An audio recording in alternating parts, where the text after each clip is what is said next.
France get the victory over Wales to keep their Grand Slam hopes alive. 27 points to 23, first victory at the Millennium. I think they said since 2010. Wales, chances, man. Chances to get it done, but not quite able to finish it off in this case. It was a bit of a ding-dong battle. There wasn't much in the way of lead changes. France led for the majority of the game, apart from the first few minutes when Wales kicked an early penalty.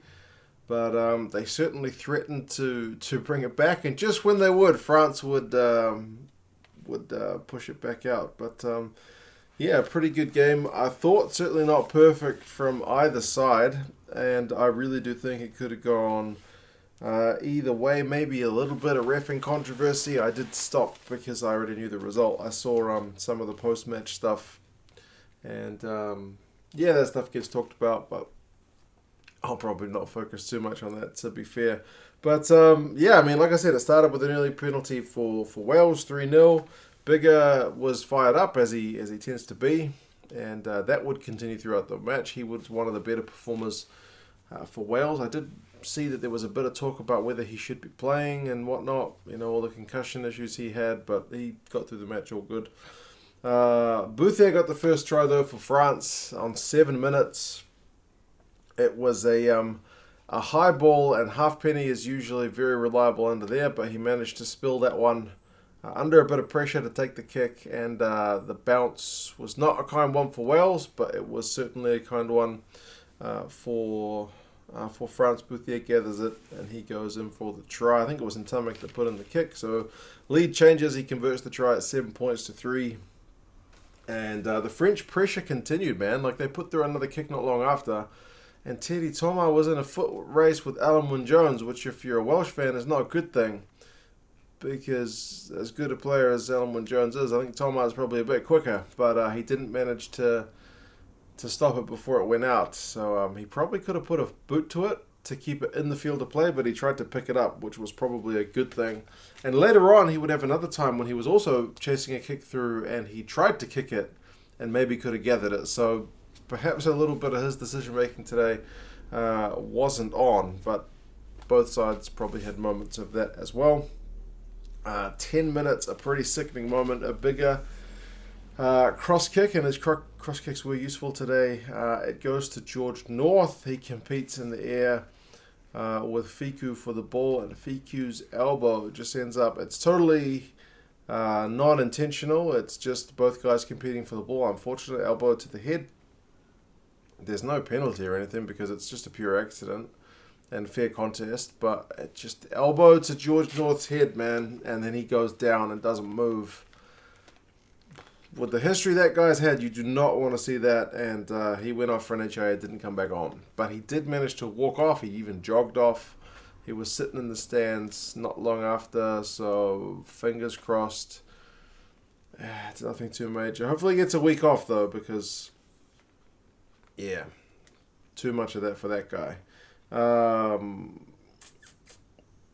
What else happened? They tried the cross kick again to Adams' wing. He was kind of close to taking it, kind of like Teddy Thomas, so both sides with chances that potentially on another day could have gone, but not quite. 18 minutes, France kick a penalty to make it 10-3. Wales head back on 25 to make it 10-6. And France on 27 have a try chalked off. It's unfortunate that Bouthier's pass to Vakatawa went forward, because later on, Fiku put in a right jinking run, which was deserving of a try, but not to be if there was a forward pass in the lead-up.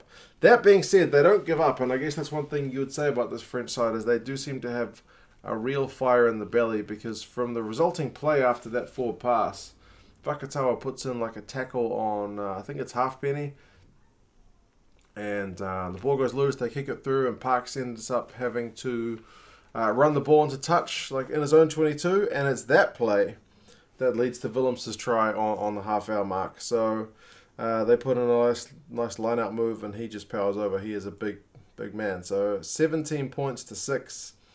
That wasn't the end of it for the first half, though, because Wales start to get a bit of momentum in that second period of the first half, and eventually force a yellow card of the French. Aldric gets yellow carded, and they had a penalty before that. It was 9 points to 17, and they put in a heap of pressure while the French got the man in the bin, but somehow the French managed to hold.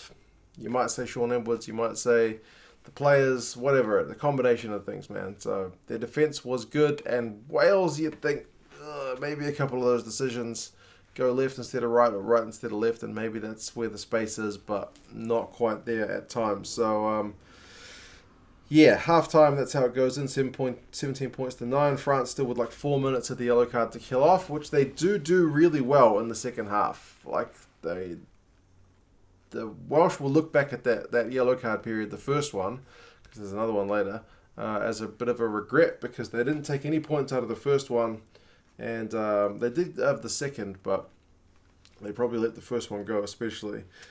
Second half, like I mentioned, French kill off the yellow card. Dylan Lewis, though, gets a try in 47 minutes. There's a loose ball, and he is just the first man to regather it. And when a prop picks up the ball, he's only going to do one thing. He's going to run to the try line, and sure enough, he gets the try.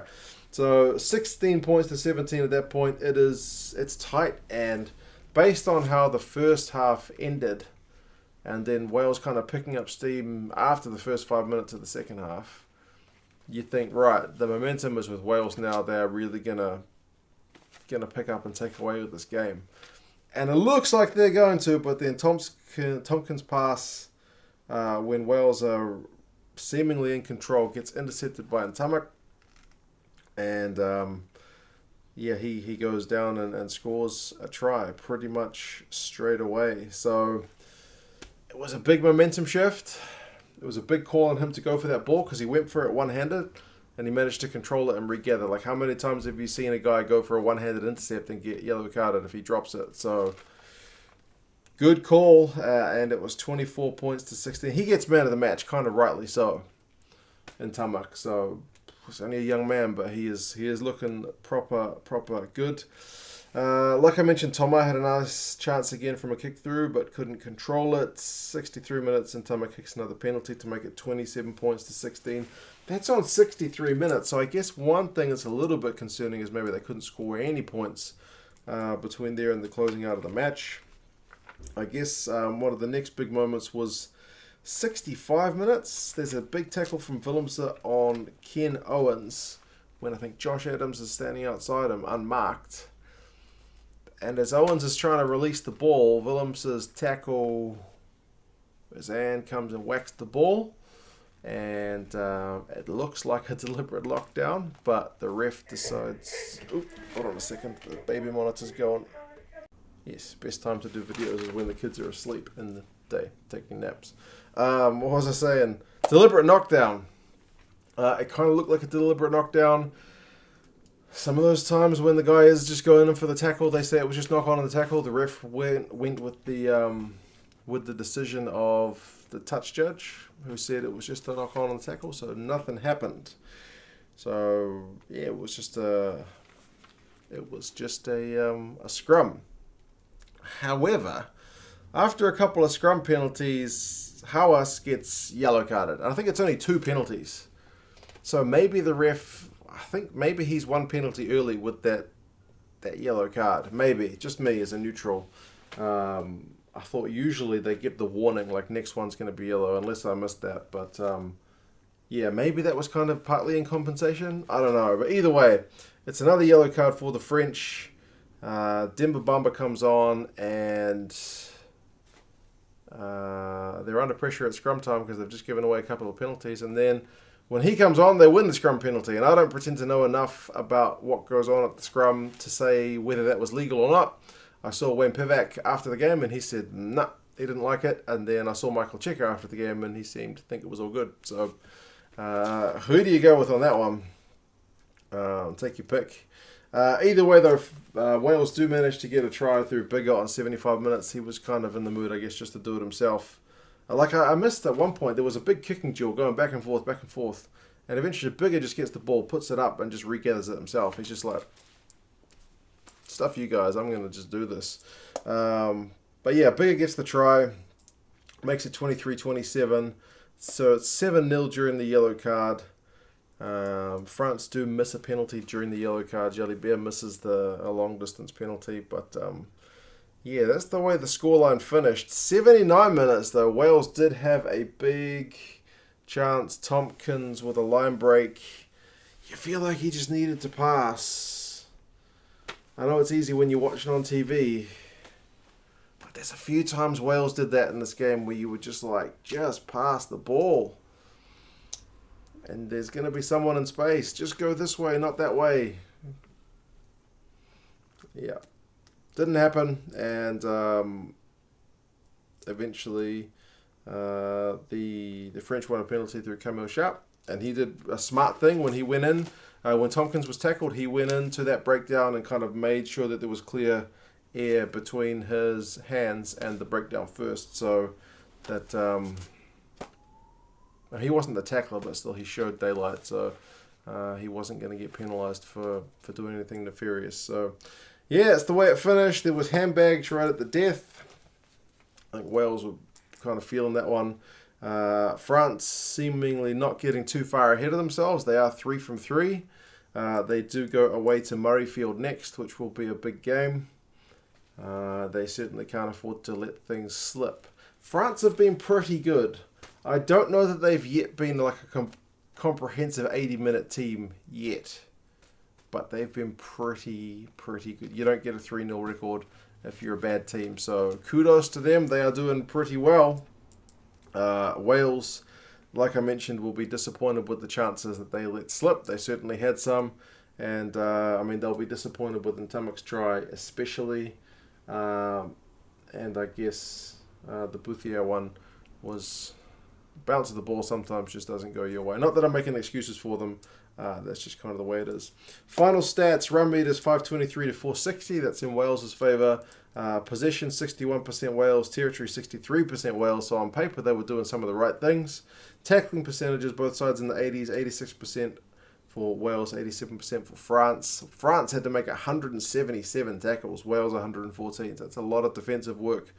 And I guess if you are having questions about the ref, penalties conceded was 13 by France and just 7 to Wales. So it's almost double.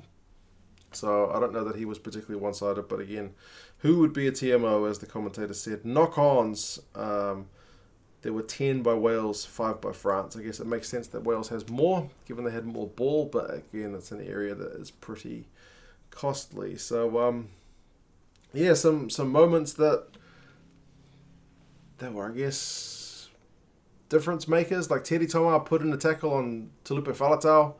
Like, Tomar gets criticised for his defence all the time, and he managed to hang on to his ankles to not let him pass. Admittedly, he had help, but that's kind of where this French team is at the minute.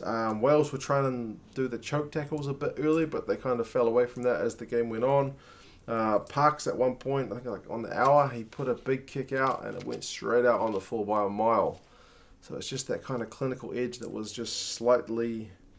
lacking. Tompkins, 105 run meters, 9 defenders beaten. Looks pretty good, but he's one of the guys I think at times just lacks a bit of synergy with his teammates. Maybe not quite the right decisions made.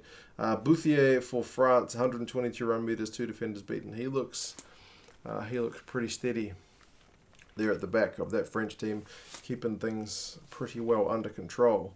Yeah, like I mentioned, France got Scotland and Wales travel to Twickenham to play England. So,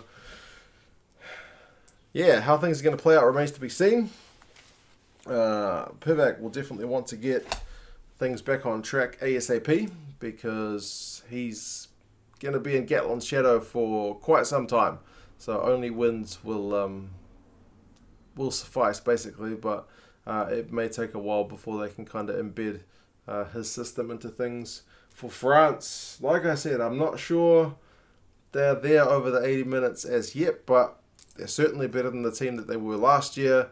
The investment in the youth already seems to be paying off, and you would only imagine as things go by, they're probably just going to get better, which is definitely a good thing for rugby. They said viewership numbers are up in France.